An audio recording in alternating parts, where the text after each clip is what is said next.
ये तीसरा number question देख के तो आपको लग रहा है ना कि कितना बड़का चुका है और बनेगा भी नहीं। अरे भाई, हम बोलते हैं ना कि हमसे पढ़ रहे हैं तो मैथ का मतलब जीरो, मैथ मतलब कुछ भी नहीं। यहाँ पे देखिए दोस्तों, ये दूसरा नंबर सवाल दिया है कि निम्न गुणोत्तर श्रेणी का योगफल ज्ञात करना है। और यहाँ पे गुणोत्तर श्रेणी दिया है, जीपी दिया है 2/5। लाइटें कट गया, अब करेंगे नाच। हेलो दोस्तों, कैसे हैं आप लोग? उम्मीद करता हूं ठीक होंगे। दोस्तों, आप सभी को पता है हम लोग पढ़ रहे हैं जियोमेट्रिक प्रोग्रेशन गुणोत्तर श्रेणी, और गुणोत्तर श्रेणी में आज हम लोग पढ़ेंगे क्या? सम ऑफ जियोमेट्रिक प्रोग्रेशन, गुणोत्तर श्रेणी का योग पढ़ेंगे। जी हाँ दोस्तों, तो आप लोग पूरे वीडियो के एंड तक बने रहिए। चैनल पर नए सब्सक्राइब कीजिएगा, वीडियो को लाइक कीजिएगा। जी हाँ दोस्तों, हम बता देना चाहता हूँ कि इसका पहला क्लास और दूसरा क्लास हम करा चुके हैं। अगर अभी तक नहीं देखे हैं तो डिस्क्रिप्शन में लिंक दिया हुआ है, जाइए उस क्लास को देखिए, क्योंकि उस क्लास में सारे बेसिक बातें बताई गई है। और ये क्लास तीसरा क्लास होगा और इस क्लास में हम टाइप 3 पढ़ेंगे, यानी कि सम ऑफ जियोमेट्रिक प्रोग्रेशन गुणोत्तर श्रेणी का योग पढ़ेंगे। तो सबसे पहले हम बता देना चाहता हूं कि क्वेश्चन किस तरह से पूछा जाएगा। तो यदि 3 + 3 का स्क्वायर प्लस 3 के क्यूब प्लस ... 3 के पर 8 तक दिया रहेगा और इसका योग ज्ञात करने के लिए देगा, तो आपको मात्र एक ही फॉर्मूला याद करके रखना है। वो फॉर्मूला क्या है, अब यहाँ पे पूरा डिटेल में समझिए। ठीक है, चलिए, जैसे कि यहाँ पे जीपी और यहाँ पे भी जीपी लिखें और ये 2 फार्मूला लिखें, और इस 2 फार्मूला का उपयोग कहाँ पे होगा, तो थोड़ा सा आपको हम बता देते हैं कि पिछले क्लास में हम क्या बताए थे कि जैसे कि हम लोग जानते हैं कि मान लीजिए कि ये एपी होता है, तो ये ए और ए में डी जोड़ेंगे तो अगला पद बन जाएगा। ठीक है, और ए में 2d जोड़ेंगे तो ये अगला पद बन जाएगा, और यही इसे ही करते करते ये अनंत तक जाता है। यानी कि एपी में इसके बीच का जो गैपिंग होता है वो हमेशा समान होता है, उसको बोलते हैं कॉमन डिफरेंस। ठीक है, यहाँ पे ये ए होता है प्रथम पद, ये द्वितीय पद, ये तृतीय पद। ठीक है, फर्स्ट टर्म, सेकेंड टर्म और थर्ड टर्म। ठीक, अब जीपी में आ जाते हैं थोड़ा सा, क्योंकि एपी हम पढ़ा चुके हैं। अगर अभी तक वो क्लास नहीं देखे हैं तो जाइए, डिस्क्रिप्शन में लिंक दिया हुआ है, देखिएगा। अब यहाँ पे देखिए जीपी का हम एक एग्जांपल मान लेते हैं कि ए आर। ठीक है, ए आर का स्क्वायर, ए आर का क्यू, और ये ... कहाँ तक जाएगा, तो अनंत तक भी जा सकता है और बीच में रोक भी सकता है, जैसे कि ए आर के पावर n-1, ये रोक भी सकता है। अब यहाँ पे देखिए, जीपी में और एपी में खास जो अंतर होता है पहला ही क्लास में हम बता दिए, क्योंकि इसमें कॉमन डिफरेंस हमेशा समान होता है। ठीक है, यानी कि या तो इंक्रीजिंग ऑर्डर में रहे या डिक्रीजिंग ऑर्डर में रहे, इसके बीच का गैपिंग समान होता है। और इसमें क्या होता है, या मल्टीपल के केस में रहे या डिवाइड के केस में रहे। ठीक है, अगर ये मल्टीपल के केस में है, यानी कि अगर इसमें गुणा हुआ है तो सेम समान नंबर से गुणा होता है, और डिवाइड के केस में रहता है तो समान नंबर से डिवाइड होता है। ठीक है, अब यहाँ पे देखिए, थोड़ा सा हम बता देना चाहता हूँ कि ये जो होता है ये इसी को बोलते हैं ए, यानी कि फर्स्ट टर्म। और यहाँ पे होता है क्या, यहाँ पे जैसे कि यहाँ पे सार्व अंतर के लिए डी का यूज होता है ना, तो यहाँ पे सार्व अंतर के लिए, यानी कि इसको बोलते हैं कॉमन रेशियो, यहाँ पे आर का यूज होता है। आर निकालने के लिए ये दूसरा पद में पहला पद से भाग लगाएंगे तो आर का मान निकल जाता है। ठीक है, और ये जो लास्ट में होता है ये होता है आपका टी एन, यानी कि लास्ट टर्म या अंतिम पद इसको बोल सकते हैं। तो ठीक है, ये चीज़ें आपको पता होना चाहिए। उसके बाद से हम आएंगे इस फॉर्मूला पे। सबसे पहले हम फॉर्मूला को समझेंगे, उसके बाद से इस क्वेश्चन को बनाएंगे। तो चलिए यहाँ पे फॉर्मूला को हम लोग समझते हैं। जैसे कि ये जीपी दिया हुआ है, ठीक है, ये जीपी दिया हुआ है ए आर के स्क्वायर, ए आर के क्यूब, और ये कहाँ तक गया है, तो कहेंगे ए आर के पावर n-1, यानी कि ये nth टर्म तक गया है।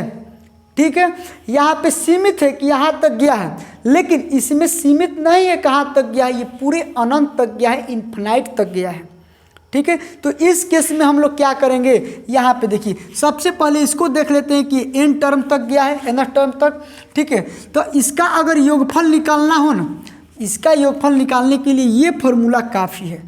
ठीक है, सबसे पहले इसमें हम लोग r को फाइंड करेंगे, r इसमें निकालेंगे। यदि r का मान 1 से बड़ा होगा, देखिए आर का मान अगर 1 से बड़ा होगा तो इस फॉर्मूला का उपयोग हम लोग आसानी से करके निकाल देंगे।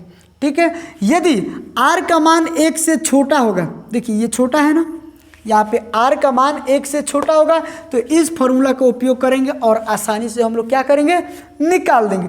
तो ये फॉर्मूला बहुत इंपॉर्टेंट है, अगर अभी तक नोट नहीं किए तो इसको नोट कर लीजिए और नहीं तो धड़ाक देना स्क्रीनशॉट ले लीजिए। ठीक है, चलिए अब यहाँ पे आ जाइए कि ये तो हम लोग समझ गए कि यदि आर का मान बड़ा होगा 1 से तो इस फॉर्मूला का उपयोग करेंगे, आर का मान छोटा होगा 1 से तो इस फॉर्मूला का उपयोग करेंगे। और ये इन्फिनाइट तक गया है, ये अनंत तक गया है, तो यहाँ पे देखिए इस फॉर्मूला का हम लोग उपयोग करेंगे और आराम से निकाल देंगे। ठीक है ना, आराम से हम लोग क्या करेंगे, निकाल लेंगे। जैसे कि इस क्वेश्चन को बनाते हैं और अच्छे से आप लोग समझिएगा, केयर कीजिएगा, तभी जाके आपको एकदम अच्छे से समझ में आएगा और हमेशा के लिए याद रहेगा। ठीक है ना, चलिए यहाँ पे आ जाते हैं। जैसे कि मान लीजिए कि एक क्वेश्चन दिया हुआ है कि 3 + 3 का स्क्वायर प्लस 3 का cube plus dot dot dot dot, ये 3 के पावर 8 तक गया है। ठीक है, तो सबसे पहले यहाँ पे हम देखेंगे कि ए क्या है, तो कहेंगे भाई ए 3 है। ई का मान क्या है, 3। आर का मान हम लोग निकालेंगे, तो अभी हम बताए थे आर का मान निकालने के लिए दूसरा पद में पहला पद से भाग लगा देंगे, आर का मान निकल जाएगा। जैसे कि यहाँ पे 3 का स्क्वायर है तो 3 के स्क्वायर में इस 3 से भाग लगा देंगे, आर का मान निकलेगा तो मेरा 3 हो जाएगा। ठीक है, अब यहाँ पे देखिए आर का मान 3, तो आर बड़ा है 1 से, है ना, इस कंडीशन को सेटिस्फाई कर रहा है ना, आर बड़ा है 1 से, तो इसलिए हम लोग एसएन का ये फार्मूला लगाएंगे, यानी कि योगफल निकालने के लिए इस फार्मूला का हम लोग उपयोग करेंगे। S8 क्यों लिए, क्योंकि लास्ट 8 तक गया, इसके पावर में कुछ नहीं है, 1 है, और ये लास्ट 8 तक गया, यानी कि n का मान यहाँ पे 8 हो जाएगा। ठीक है, S8 इस फॉर्मूला का उपयोग करेंगे, यानी कि यहाँ पे देखिए सबसे पहले हम फॉर्मूला एक बार और लिख देते हैं कि ताकि आप लोगों को याद हो जाए। ठीक है, और इस फॉर्मूला को हमने लिख दिया। अब यहाँ पे देखिए कि एक जगह पे हम रखेंगे 3, एक जगह पे क्या रखेंगे, एक जगह पे रखेंगे 3। उसके बाद में देखिए सॉरी यहाँ पे आर नहीं रहेगा, फॉर्मूला में आर नहीं रहेगा। ठीक है ना, आर नहीं रहेगा, एक जगह पे रखेंगे 3 और यहाँ पे आर के पावर n, आर के जगह पे 3 पावर में n है, यानी कि n के जगह पे 8 हो जाएगा, -1 हो जाएगा, r -1 हो जाएगा। ठीक है, r -1 हो जाएगा, यानी कि 3 - 1 हो जाएगा। अब ये देखिए 3 × 3 के पावर 8 का मतलब होता है, 3 के पावर 8 का मतलब होता है कि 3 को 8 बार से क्या कीजिए, गुणा कर दीजिए। 3 को 8 बार से क्या करेंगे, गुणा कर देंगे, और इसको जब हम गुणा करेंगे ना तो ये आएगा 6561, ये आएगा 6561, यानी कि 3 के पावर 8 का मतलब होता है 6561, और 6561 में से इस 1 को माइनस करेंगे तो हो जाएगा 6560। यहाँ पे हम लिख दिए 6560। अब बट्टा 3 में से 1 गया तो हो गया 2, 3 में से 1 गया तो हो गया 2।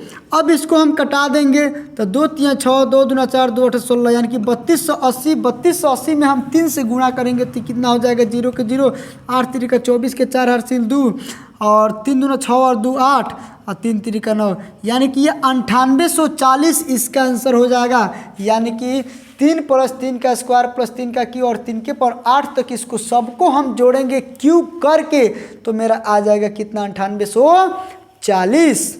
समझ में आया है ना, समझ में आया है तो कमेंट बॉक्स में यस लिखिएगा, नहीं समझ में आया तो नो लिखिएगा। अगर अच्छा लग रहा है तो लाइक कीजिएगा, नहीं अच्छा लग रहा है तो डिसलाइक भी कीजिएगा। ठीक है, अब यहाँ पे देखिए नेक्स्ट क्वेश्चन। देखिए दोस्तों, ये दूसरा नंबर सवाल दिया है कि निम्न गुणोत्तर श्रेणी का योगफल ज्ञात करना है, और यहाँ पे गुणोत्तर श्रेणी दिया है, जीपी दिया है 2/5। लाइटें कट गया, अब करेंगे नाच। सॉरी दोस्तों, लाइट कट गया था। चलिए कोई बात नहीं, यहाँ पे इसको कंटिन्यू किया जाता है कि जैसे 2 नंबर क्वेश्चन बोला है कि निम्न गुणोत्तर श्रेणी का योगफल ज्ञात करना है, और यहाँ पे आपका ये गुणोत्तर श्रेणी दे दिया है, जीपी दे दिया है कि 2/5 + 2/25 + 2/125, और ये n टर्म्स तक दिया है, n पदों तक दिया है। तो यहाँ पे देखिए, इसको निकालने के लिए सबसे पहले हम क्या करेंगे, 2 यहाँ भी है, 2 यहाँ भी है, 2 यहाँ भी है, यानी कि 2 को हम क्या कर लेंगे, कॉमन ले लेंगे। ठीक है, 2 सब में है, 2 को जब यहाँ से कॉमन लेंगे तो ये हो जाएगा 1/5, और यहाँ से लेंगे तो 1/25 हो जाएगा, और ये हो जाएगा 125, और ये dot dot dot dot dot कहाँ तक जाएगा, तो कहेंगे n तक जाएगा। ठीक है, अब यहाँ पे थोड़ा सा ध्यान दीजिएगा कि ये आपका एक जीपी बन गया, क्योंकि देखिए तो 50 25 5 से मल्टीप्लाई हुआ है, इसमें भी 5 से मल्टीप्लाई हुआ है, आगे भी 5 से मल्टीप्लाई होगा। ठीक है ना, ये 5 से आगे भी मल्टीप्लाई होगा, और हम शुरू में ही बताए थे आपको कि जीपी में मल्टीप्लाई हमेशा सेम रहता है और डिवाइड भी हमेशा सेम रहता है। एपी में क्या होता है, एपी में उसकी गैपिंग हमेशा सेम रहता है।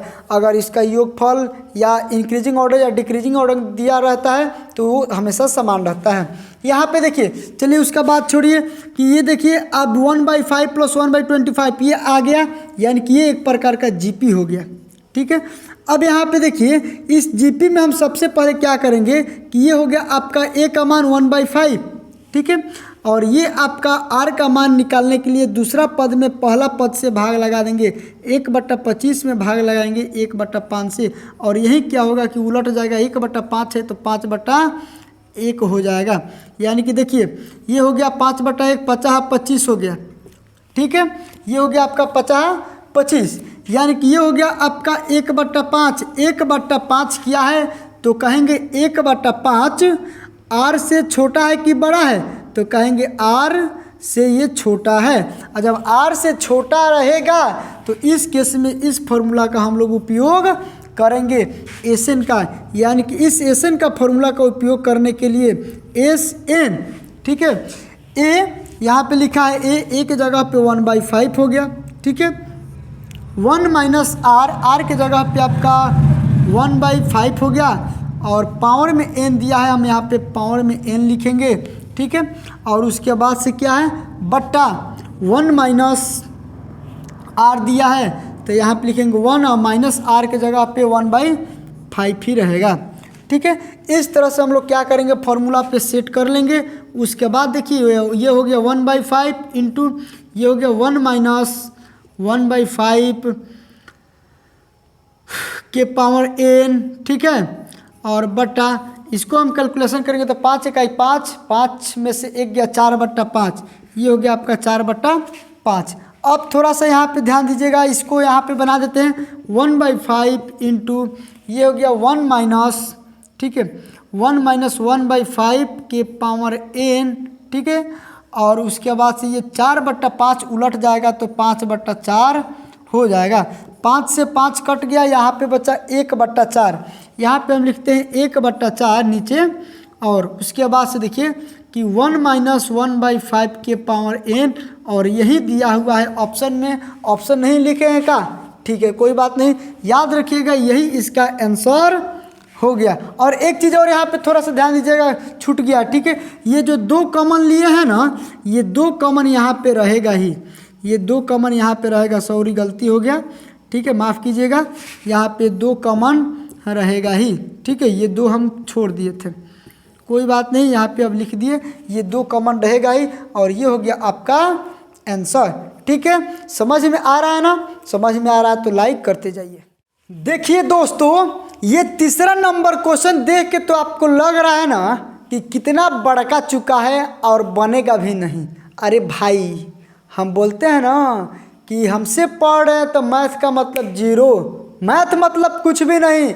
यहाँ पे देखिए कह रहा है कि निम्नलिखित श्रृंखला का योग ज्ञात कीजिए। यहाँ पे देखिए ये एक श्रृंखला दिया हुआ है और ये जीपी का क्वेश्चन है। ठीक है, यहाँ पे देखिए 1/2 + 1/3 का स्क्वायर प्लस 1/2 का क्यूब प्लस 1/3 के पावर 4, ये डॉट डॉट डॉट डॉट करके अनंत तक गया है।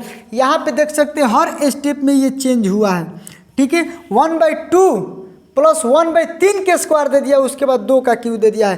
तो यहाँ पे हम लोग क्या करेंगे, चालाकी करेंगे यहीं पे कि 1/2 को यहाँ पे लिखेंगे और उसके बाद 1/2 के पावर 3 को यहाँ पे लिखेंगे।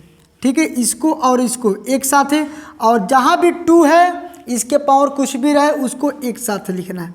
1/2 के पावर 5 एक साथ है, और उसके बाद से 1/2 के पावर आगे बढ़ते जाएगा, और ये कहाँ तक जाएगा, n तक जाएगा। ठीक है, ये n तक नहीं जाएगा, सॉरी इन्फिनाइट तक जाएगा। ठीक है, अब यहाँ पे देखिए, अब बीच में प्लस देंगे और फिर से आगे की ओर हम लोग बढ़ेंगे, तो 1/3 के पावर क्या हो जाएगा, 1/3 के पावर 2 हो जाएगा। उसके बाद 1/3 के पावर क्या हो जाएगा, जा लाइट कट गया, 3 के पावर 4 हो जाएगा। ठीक है, अब यहाँ पे लाइट कट गया, 1 मिनट रुक जाइए, थोड़ा सा हम जला लेते हैं। ठीक है ना, मोबाइल का फ्लैश लाइट जला लेते हैं। चलिए, लाइट चल गया, फ्लैश लाइट जल गया। यहाँ पे देखिए कि यहाँ पे 1/3 के स्क्वायर हो गया, उसके बाद से 1/3 के पावर 4 हो गया, यहाँ पे लिख दिए हैं। उसके बाद 1/3 के पावर 6 हो गया, और ये डॉट डॉट डॉट डॉट ये अनंत तक जाएगा। ठीक है, यहाँ पे अनंत तक जाएगा, यानी कि इन्फिनाइट तक जाएगा। अब यहाँ पे देखिए हम लोग क्या करेंगे, हम लोग यहाँ पे ये करेंगे ना कि 1/2 प्लस 1/2 के पावर 3, यहाँ पे ये a का मान आ गया 1/2। अब निकालेंगे r का मान, यानी कि कॉमन रेशियो का मान निकालेंगे। तो ये 1/2 के पावर 3 और बट्टा 1/2, क्योंकि r का मान निकालने के लिए दूसरा पद में पहला पद से भाग लगाया जाता है। तो यहाँ पे देखिए 1/2 के पावर 3 का मतलब होता है 8, और 1/2 जब ऊपर जाएगा तो 2/1, 2 चौका 8, यानी कि 1/4 निकल गया। ठीक है, r का मान 1/4 निकल गया। सेम उसी तरह से इसको भी निकालेंगे। ये a का मान आपका हो गया, a का मान हो गया 3 3 का 9, यानी कि 1/9। r का मान 1/3 के पावर 4 में भाग लगाएंगे 1/3 के पावर 2 से। ठीक है, 1/3 के पावर 4 इंटू 3 के पावर 2/1, ये कटेगा तो 3 के पावर 2 होगा, यानी कि 1/9 हो जाएगा। r का मान यहाँ पे 1/9 निकल गया। ठीक है, r का मान 1/9 निकल गया। अब यहाँ पे थोड़ा सा ध्यान दीजिए, 1/4, 1 में हम 4 से भाग लगाएंगे तो r का मान 0 से कम आ जाएगा।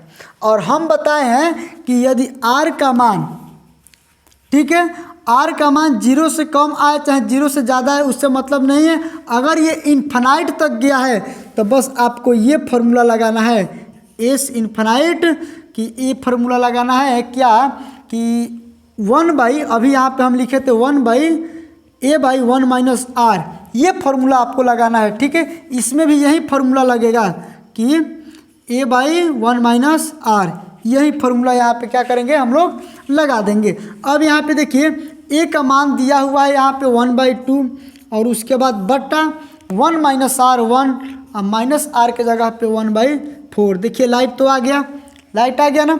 अब यहाँ पे देखिए 1/2 हो गया, 1 - 1/4, 4 1 4, 1 3/4 हो जाएगा, यानी कि ये उलट जाएगा तो 4/3, 2 दूना 4, यानी कि ये हो गया आपका 2/3।